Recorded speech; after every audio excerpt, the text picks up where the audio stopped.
Assalamualaikum warahmatullahi wabarakatuh. Perkenalkan, nama saya Ahsan Haidar Muslim.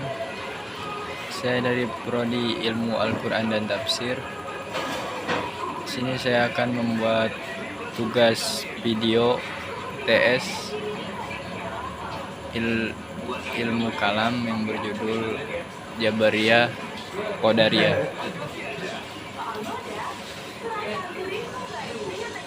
Dalam keyakinan umat Islam tidak dipertanyakan lagi bahwa Allah Subhanahu wa Ta'ala adalah pencipta alam semesta, pencipta segala sesuatu, bersifat maha kuasa dan mempunyai kehendak mutlak. Sehubungan dengan keyakinan ini muncul beberapa pertanyaan. Misalnya, bagaimana meyakini ketergantungan manusia terhadap kemahakuasaan dan kehendak mutlak Tuhan?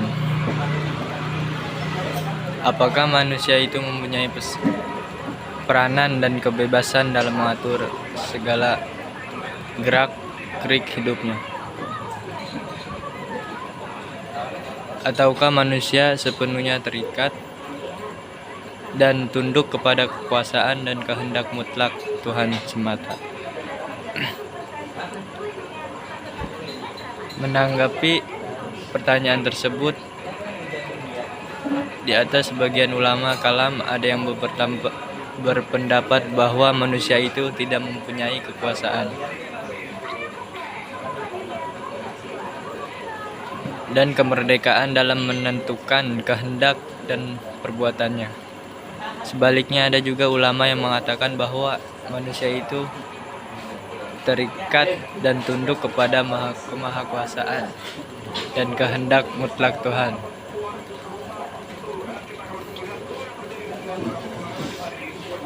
Pada dasarnya terdapat dua pandangan dalam khazanah pemikiran Islam menyangkut masalah perbuatan manusia, yang dikenal sebagai salah satu aliran dalam teologi Islam dengan istilah af'alul ibad.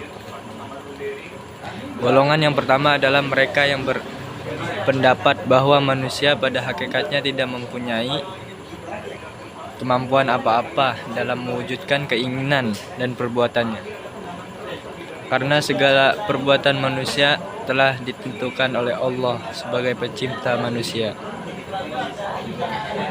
Golongan ini disebut dengan golongan Jabariyah. Sementara golongan kedua adalah mereka yang percaya kepada kebebasan dan kemampuan manusia untuk mewujudkan kemauan dan perbuatannya sendiri, yang disebut dengan golongan Qadariyah.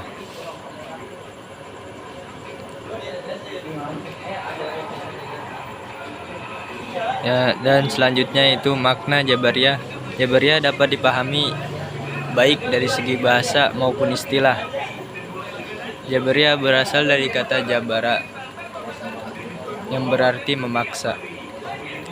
Di dalam kamus Al-Munjid dijelaskan bahwa perkataan Jabariyah berasal dari kata jabara yang mengandung arti memaksa dan mengharuskannya melakukan sesuatu.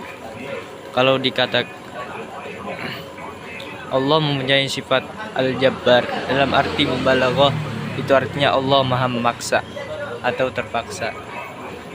Selanjutnya, kata Jabara bentuk pertama setelah dirubah menjadi Jabariyah dengan menambah ya nisbah, memiliki arti suatu kelompok, firqah atau aliran. Asy-Syahrastani menegaskan bahwa paham Al-Jabar berarti menghilangkan perbuatan manusia dalam arti yang sesungguhnya dan menyandarkan semata-mata kepada Allah Subhanahu wa Ta'ala.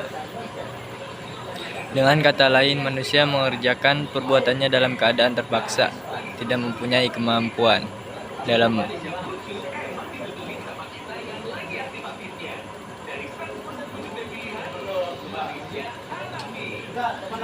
munculnya aliran Jabariyah oleh para ahli sejarah pemikiran mengkajinya melalui pendekatan geokultural bangsa Arab. Di antara ahli tersebut adalah Ahmad Amin yang mengabarkan bahwa kehidupan bangsa Arab yang dikungkung oleh gurun pasir Sahara dan memberi dampak yang cukup besar dalam pola hidup mereka. Tergantungan terhadap alam telah membuat mereka menyerahkan sepenuhnya diri mereka pada kondisi alam.